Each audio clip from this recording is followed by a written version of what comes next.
Est-ce que 2023 est l'une des pires années pour les blockbusters? Ant-Man 3, Shazam 2, The Flash, Élémentaire, Transformers, Indiana Jones, tout le monde se plante. Alors est-ce que c'est le début de la fin? Est-ce qu'il faut sortir le popcorn et regarder Hollywood brûler? C'est la question du jour. We try not to die.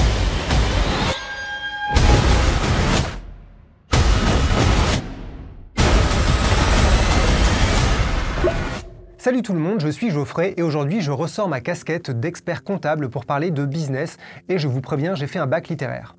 On est seulement en juillet et c'est déjà la misère au box-office 2023. Personne n'y échappe. Chez DC et Warner, Shazam 2 et The Flash. Chez Paramount, Donjons et Dragons et Transformers. Chez Universal, Ruby, l'ado Kraken. Chez Sony, 65, le film de dinosaures avec Adam Driver. Et chez Disney, c'est la fête. Ant-Man 3 chez Marvel, Élémentaire chez Pixar et Indiana Jones chez Lucasfilm. Mais alors qu'est-ce qui se passe? Est-ce que c'est normal qu'il y ait autant de bides? Est-ce que c'est un signe de la fin des temps?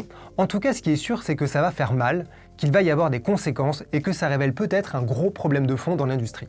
Alors déjà, je commence par un petit mode d'emploi pour qu'on soit sûr de bien se comprendre et que personne vienne gueuler dans les commentaires. Dans cette vidéo, on va parler du budget des films. C'est l'argent dépensé pour tourner le film et payer l'équipe. On va aussi parler du budget marketing ou budget promo. C'est l'argent dépensé pour faire la pub du film, donc les affiches, les vidéos, les avant-premières et tout ça. Et on va parler du box-office. Ça, c'est l'argent récolté en salle grâce aux places que vous achetez. Mais attention, tout cet argent ne va pas dans les poches des studios, qu'ils soient producteurs ou distributeurs, loin de là. Donc quand on dit que tel film a fait 500 millions au box-office, ce n'est absolument pas ce que le studio a gagné. Une part revient notamment aux salles de cinéma et cette part dépend des territoires. En gros, aux États-Unis, un studio américain récupère la moitié du box-office. C'est le territoire le plus important qu'on appelle le box-office domestique. Dans le reste du monde, ça varie, c'est plutôt un tiers et en Chine, c'est plutôt un quart. Voilà pourquoi on peut parfois parler de flop quand un film a encaissé 500 millions au box-office mondial. Il suffit qu'il ait coûté cher, qu'il se soit planté aux États-Unis et qu'il ait cartonné en Chine pour que le bilan financier soit très moyen. Alors maintenant, revenons à l'année du chaos de 2023, parce qu'on pourrait se demander si c'est vraiment si pire. Et la réponse, oui. Prenez une grande inspiration. En janvier, on a eu Babylone. Alors c'est pas vraiment un blockbuster à proprement parler, mais c'était un événement, une machine à Oscar avec Brad Pitt et Margot Robbie. Budget hors promo, 80 millions. Box-office mondial, 63 millions. C'est un énorme flop. En février, on a eu Ant-Man 3, le Marvel. On a déjà beaucoup parlé de ça dans une vidéo consacrée à ce film. Mais pour rappel, c'est un film qui a coûté 200 millions de budget et 476 millions au box-office mondial. Donc c'est un score digne du tout début du MCU avec Captain America et Thor, et c'est proche des films sortis en plein chaos de la pandémie comme Black Widow et Les Éternels. Donc oui, c'est un échec. On est dans une méga franchise, donc une logique de croissance. Limiter la casse, c'est pas suffisant du tout.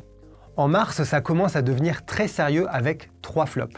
65, le film de dinosaures avec Adam Driver, Shazam 2 et Donjons et Dragons. Pour le film de dinosaures tout nul, budget 45 millions. Box-office, 60 millions. C'est pas assez, c'est un échec. Shazam 2, budget au moins 100 millions de dollars hors promo. Box-office mondial, 133 millions. Alors là, c'est un crash total.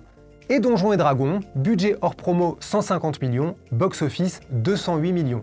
C'est un gros crash et c'est bien dommage parce que le film est plutôt assez cool. Au mois de mai, on a eu Fast and Furious 10 et ça, c'est un cas très intéressant parce qu'a priori, c'est pas du tout un flop. Le film a récolté plus de 700 millions au box-office mondial. Donc, ça va? Bah non, ça va pas du tout. Parce que ce film très nul aurait coûté 340 millions hors promo. C'est pas loin du budget d'Avatar 2, je vous laisse méditer et hurler là-dessus. On est face à un parfait exemple de franchise qui tourne mal, avec les mauvais records. C'est le film le plus cher de toute la saga et pourtant, c'est le plus mauvais score depuis Fast and Furious 5 en 2011. Et c'est 2 fois moins que Fast and Furious 7 qui avait fait 1,5 milliard au box-office. En fait, c'est comme Ant-Man 3. On fait pas une franchise pour avoir des scores bof ou qui descendent ou pour arriver à un simple « oh ça va, c'est pas si mauvais ». Dépenser plus pour gagner moins, si c'est très mauvais. C'est même le pire qui puisse arriver dans une franchise. On passe au mois de juin où là ça a été l'hécatombe avec Transformers, Élémentaire, le film Pixar, et The Flash, bien évidemment. On commence par Transformers Rise of the Beasts. Le film a un budget de 200 millions. Le box-office mondial, même pas 400 millions. Ça fait donc très mal, c'est comme Fast and Furious et Ant-Man, c'est à l'opposé de ce qu'un studio veut sur une telle franchise. C'est le pire score de toute la saga Transformers derrière Bumblebee qui avait coûté 2 fois moins cher. À une époque, il faut quand même avoir en tête que Transformers c'était le milliard au box-office pour les épisodes 3 et 4. Et depuis, c'est la chute libre. Franchement, si quelqu'un valide un Transformers 8, peu importe si c'est une suite, un préquel, un reboot ou une comédie musicale, il faut l'enfermer. Ensuite, on a eu le nouveau Pixar, Élémentaire. Il a coûté 200 millions et au box-office, il a fait environ 190 millions. Alors là, c'est simple, c'est mauvais, c'est un ratage. Et enfin, The Flash, le fameux. Budget au moins 200 millions hors promo. Box-office jusque-là, même pas 250 millions, dont 100 millions au box-office domestique, donc celui qui est le plus important. Alors là, il n'y a pas à tortiller des fesses, hein, c'est un échec. Et DC a donc enchaîné Black Adam, Shazam 2 et The Flash. Voilà. Donc tout ça, c'est juste les 6 premiers mois de 2023. Et juillet commence pas vraiment mieux puisque Indiana Jones 5 démarre lui aussi très mal. A priori, ça risque d'être un échec plus ou moins énorme. Et en plus, il y a eu d'autres échecs en 2023. J'aurais pu parler par exemple de Renfield, le film de vampire avec Nicolas Cage, Hypnotic avec Ben Affleck, et j'aurais aussi pu parler de La Petite Sirène dont le succès est clairement à relativiser. Mais la véritable question, c'est de savoir si c'est normal qu'il y ait autant de flops dans une année. Là, si on regarde juste les blockbusters, les franchises, les grandes marques, on a déjà 6 ou 7 désastres en 6 mois. Alors, est-ce que c'est beaucoup? Oui, clairement. Est-ce que c'est vraiment exceptionnel? Je sais pas trop. Je bosse chez Écran Large depuis environ 6 ans et il n'y a pas une année où il n'y a pas des flops plus ou moins énormes à la chaîne. Juste pour rigoler, petit flashback, encore une fois, prenez une longue respiration. En 2022, on a eu Morbius, Moonfall, Black Adam, Buzz l'éclair, Avalonia, tous des flops. En 2021, Matrix 4, The Suicide Squad, West Side Story, Chaos Walking. En 2020, dans les années Covid, Birds of Prey, Underwater, En Avant, Les Nouveaux Mutants. En 2019, X-Men Dark Phoenix, Alita, Hellboy, Terminator Dark Fate, Men in Black International, Gemini Man. En 2018, un raccourci dans le temps, Robin des Bois, Solo, Star Wars Story, Mortal Engines. En 2017, Le Roi Arthur, La Momie, Ghost in the Shell, Justice League. En 2016, Le Bon Gros Géant, Divergente 3, Ben-Hur, Alice de l'autre côté du miroir, Le Chasseur, La Reine de Glace, Je m'étouffais. En 2015, Les 4 Fantastiques, Jupiter Ascending, Pan, Le Septième Fils, Agents Très Spéciaux. Je pense que vous avez compris. Je pourrais continuer des heures parce que c'est franchement assez hypnotisant, mais on voit bien à quel point c'est classique. L'industrie hollywoodienne n'échappe jamais à quelques flops, parfois petits, parfois énormes. Ça fait partie du jeu. Mais alors pourquoi en parler en 2023 comme si c'était extraordinaire? Parce que là, on a un peu l'impression que justement ça a atteint un nouveau seuil pour peut-être 2 raisons. La première, c'est la fameuse fatigue des franchises dont tout le monde parle depuis des années, et la deuxième, c'est les budgets qui semblent devenir complètement invraisemblables et énormes. Parlons d'abord des franchises parce que c'est intéressant de voir que personne n'est intouchable. Là, on a quand même Marvel qui se prend une douche froide alors qu'ils sont les rois du pétrole depuis environ 15 ans. Le non-succès de Ant-Man 3, pour ne pas dire l'échec de Ant-Man 3, qui pourtant ouvrait la phase 5 et préparait les prochains films Avengers, ça n'est pas anodin. C'est vraiment un gros signal envoyé au studio. Ne prenez pas trop votre public pour acquis. Parce que si même Marvel peut se planter avec ce film, qui certes n'est pas un Avengers, mais a été largement vendu sur le prochain Thanos, alors personne n'est à l'abri. Cette limite dans le pari des univers étendus a bien sûr explosé chez DC Warner. C'est simple, tous leurs films se sont plantés depuis le premier Shazam en 2019. Le dernier véritable carton au box-office dans cet univers étendu, c'est Aquaman en 2018. Sinon, il faut regarder à côté de l'univers étendu avec The Batman et Joker. Le désastre The Flash est donc assez ironique puisque tout le film tourne autour des univers étendus et du multivers jusqu'à la toute fin du film qui joue encore avec. Donc si quelqu'un en doutait encore, la formule n'est pas magique du tout et ce n'est pas un hasard si Warner a décidé de remercier Henry Cavill, Gal Gadot et compagnie pour redémarrer tout ce bordel, peut-être aussi en arrêtant de sortir la carte d'univers étendu à tout bout de champ. Côté Transformers, c'est un peu la même chose. Paramount et Hasbro, la marque de jouets, s'accrochent à cette licence comme Mathieu et son t-shirt Prometheus, donc c'est touchant mais c'est un peu triste. Et là, désolé, je vais spoiler la fin de ce film très nul, on a encore une question d'univers étendu puisque ces foutus G.I. Joe arrivent à la fin. Clairement, on est face à des producteurs qui ont sorti un Joker en carton pour essayer de créer l'événement. Vous vous en foutez de Transformers, mais attendez, dans le prochain, il y aura G.I. Joe. Bah, vous savez quoi, on s'en fout aussi. Et cette rencontre entre les deux marques Hasbro est un total aveu d'échec. Parce que la rumeur de ce crossover traîne depuis des années et plusieurs fois le studio Paramount a refusé l'idée. Parce que ça revenait à tuer le potentiel de 2 franchises pour réunir ça en une seule franchise, c'était au minimum un risque et au pire la preuve que les 2 franchises étaient en train de crever. Bah oui, effectivement. Et le plus drôle, c'est que le producteur a admis qu'il ne savait pas trop où ils allaient avec ce crossover, donc on est bien face à un joli cas de foutage de gueule, désespéré en plus. Et en parlant de fatigue des franchises, est-ce qu'on peut prendre un instant pour se redire que Fast and Furious en est arrivé à 10 films? et que le 10e est censé être coupé en 2 voire 3 putains de parties. Alors oui, je sais, jusque-là ça marchait, donc pourquoi s'arrêter? Certes. Mais Fast and Furious, c'est comme Transformers, c'est la même courbe. Les films ont monté au box-office, ont franchi le milliard il y a quelques années, donc depuis, tout le monde a pété un câble dans le studio, mais suite à ça, c'est la dégringolade. Et visiblement, les studios ont besoin de vraiment se cracher dans le caniveau pour réaliser que la fête est vraiment finie depuis un moment. On est face à une simple surexploitation des filons, chose que tout le monde a pu constater clairement dans la douleur avec la marque Star Wars, complètement lessivée au cinéma en quelques années. Fut un temps où Star Wars, c'était des trilogies événements, des rendez-vous extraordinaires, et c'est exactement pour ça qu'en 2015, Star Wars épisode 7 a été un succès phénoménal avec plus de 2 milliards au box-office. En 2017-2018, donc juste après, on avait le droit à 2 films Star Wars espacés de seulement 5 mois. C'est un bien bel exemple et triste exemple de studio qui tire tellement sur la corde que le public lâche l'affaire. La preuve, depuis il n'y a plus de films Star Wars, on ne sait pas trop quand les prochains vont arriver, donc heureusement que Disney avait Disney+ pour exploiter Star Wars, parce que sinon, où est-ce que ça en serait? Est-ce qu'ils auraient vraiment tué la marque? Ou est-ce qu'ils auraient continué à forcer au cinéma? Grande question. On peut se dire la même chose avec Disney et Pixar qui enchaînent les flops côté animation. Buzz l'éclair a été un énorme bide alors qu'il comptait sur les fans de Toy Story. D'ailleurs, il compte toujours sur eux puisque Toy Story 5 arrive. En avant, Avalonia, Élémentaire, alors je sais pas vous, mais pour moi tout ça se mélange entre les films d'animation Disney et les films Pixar. Peut-être que Déborah va m'en vouloir d'avoir dit ça, et désolé Déborah, mais franchement c'est vrai. J'ai l'impression que, en fait, tout ça se dilue dans une même machine promo qui essaie de me donner une ration d'animation tous les 6 mois. J'ai pas le temps de digérer que déjà on essaie de me faire bouffer autre chose, et c'est aussi simple que ça, j'ai pas envie de remanger d'autres. Et oui, je sais que c'est plus compliqué parce qu'il y a notamment la question de la SVOD.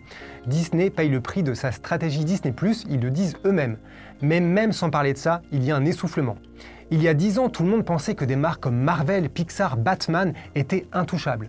Et là, on peut constater qu'en fait, non, pas du tout. Et peut-être que tant mieux.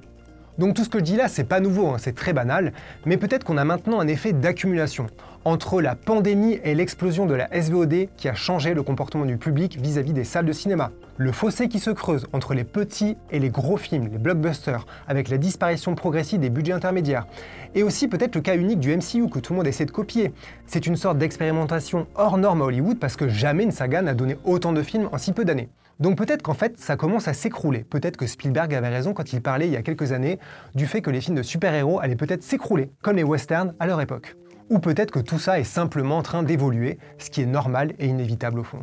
L'autre gros problème de tous ces films en 2023, c'est ce que je disais tout à l'heure, c'est le budget. Les budgets deviennent de plus en plus énormes. En tout cas, c'est l'impression qu'on en a. Alors les films à 300 millions de dollars ou plus, c'est pas nouveau. Star Wars 7, Pirates des Caraïbes 4, Avengers, Avatar bien sûr. Plusieurs blockbusters ont coûté dans les 400 ou 500 millions ces dernières années. Mais là, en 2023, tous ces films se plantent royalement, ou presque, parce qu'ils ont coûté parfois très cher, voire trop cher. Pourquoi avoir claqué 200 millions dans Transformers 7, alors que Transformers 5 et Bumblebee annonçaient déjà que le public commençait à en avoir marre? Est-ce que c'était pas suicidaire de faire un film Donjons et Dragons à 150 millions de dollars? Les Pixar et les Disney animés doivent-ils tous coûter dans les 200 millions? Par exemple, j'ai vérifié juste par curiosité, le monde de Nemo avait coûté à peine 100 millions en 2003 et même en prenant en compte l'inflation, on est loin des 200 millions. Comment est-ce possible que Fast and Furious 10 ait coûté 340 millions? Alors là, c'est l'hallucination totale. Ce sera à cause de plusieurs facteurs. Il y a eu le Covid, ensuite le premier réalisateur est parti au bout d'une semaine, ce qui a sûrement un peu compliqué l'affaire, et enfin, il faut payer tous ces acteurs et actrices. Apparemment, ça coûte 100 millions de dollars de réunir Vin Diesel, Michelle Rodriguez, Charlize Theron, Brie Larson et compagnie. 100 millions rien que pour le casting. Le budget aurait donc explosé. C'est le plus gros de toute la saga et ils croyaient tellement en la marque Fast and Furious qu'ils se sont dit « Ok, vas-y, on signe ». Alors que là encore, on pouvait voir un essoufflement très clair au box-office sur les derniers films. On peut aussi parler du budget d'Indiana Jones 5, 300 millions au moins. C'est énorme. Alors certes, là aussi, on peut un peu décomposer le budget. 20 millions pour le salaire de Harrison Ford apparemment. Il y a aussi le salaire du réalisateur James Mangold qui apparemment est pas négligeable et le salaire de Steven Spielberg producteur qui clairement n'est pas un détail. Et on peut aussi citer le Covid qui a alourdi la note. Mais quand même, 300 millions. Pour info, Indiana Jones 4 avait coûté 185 millions en 2008. On voit quand même le fossé, c'est énorme. En fait, on a l'impression que plein de budgets explosent et que ça marche un peu sur toutes les sagas. Quasiment tous les Marvel, maintenant, ils coûtent entre 200 et 250 millions. Mission Impossible 7, qui sort en juillet, a coûté quasiment 300 millions de dollars selon Variety. C'est le plus gros budget de la saga, très loin des 190 millions de Mission Impossible Fallout. Bon là encore, ils ont une bonne excuse parce que les scores de la saga au box-office sont plutôt sur une courbe positive, donc ils espèrent que ça va continuer. Mais il faut combien au box-office pour rentabiliser un film à 300 millions de dollars, surtout si on ajoute le marketing à environ 100 millions par exemple? Est-ce qu'il faut 700 millions au box-office? 900 millions? 1 milliard? 1 milliard et demi? Est-ce que c'est vraiment tenable? Et toujours pour parler de mon obsession Tom Cruise, Top Gun 2 avait coûté seulement 180 millions, et il a quasiment atteint 1,5 milliard au box-office. Bon forcément, avec tous ces chiffres en tête, on a l'impression que je suis en train de dire que Hollywood est en feu. Mais on pourrait aussi regarder ce qui a marché en 2023 parce que, évidemment, comme chaque année, il y a plein de films qui cartonnent, ça non plus, ça ne change pas. Au hasard, le film Mario, 1,3 milliard au box-office, c'est le leader jusque-là. Mais je pourrais aussi citer Creed 3, Scream 6, Evil Dead Rise, Les Gardiens de la Galaxie 3, John Wick 4, Spider-Man Across the Spider-Verse, qui ont tous marché à différents niveaux bien sûr. Et là je parle que de cinéma américain parce que sinon je pourrais aussi parler de la Chine, mais ne me lancez pas là-dessus, c'est une autre histoire. Et 2023 est loin d'être fini. On a donc Mission Impossible 7 qui arrive, mais après il y a aussi Oppenheimer, Barbie, oui, la suite de The Meg, Captain Marvel 2 alias The Marvels, Kraven le Chasseur, Dune deuxième partie, il y a un nouveau film Hunger Games et Aquaman 2. Peut-être que là-dessus il y aura plusieurs énormes cartons et qu'à la fin de l'année, on aura presque oublié Shazam, The Flash et compagnie. Et de toute façon, c'est le jeu des chaises musicales et des transferts. Les derniers films d'ici se plantent, on s'en fout. Warner a de toute façon prévu un énième reboot de l'univers, une suite de Joker arrive et Batman continuera à être exploité. Paramount est peut-être en train de regarder mourir Transformers, s'en foutent, il y a Mission Impossible. Disney ne pourra plus faire de films Indiana Jones ou Ant-Man, bon déjà tant mieux merci, mais surtout ça pourra toujours être recyclé sur Disney+ ou repensé dans quelques années. Quand un film cartonne, de toute façon, on lance très vite une suite, mais quand un film se plante, on change très vite son fusil d'épaule. Peut-être aussi que le cinéma n'est qu'un petit détail dans l'économie des studios, dont les coulisses sont toujours un peu opaques. Un exemple, le merchandising, qui est une énorme rentrée d'argent, ça peut se compter parfois en milliards chez Disney. Donc peut-être que le bid d'un film Transformers ou Indiana Jones est contrebalancé par les jouets, les t-shirts, les jeux et les autres exploitations des licences.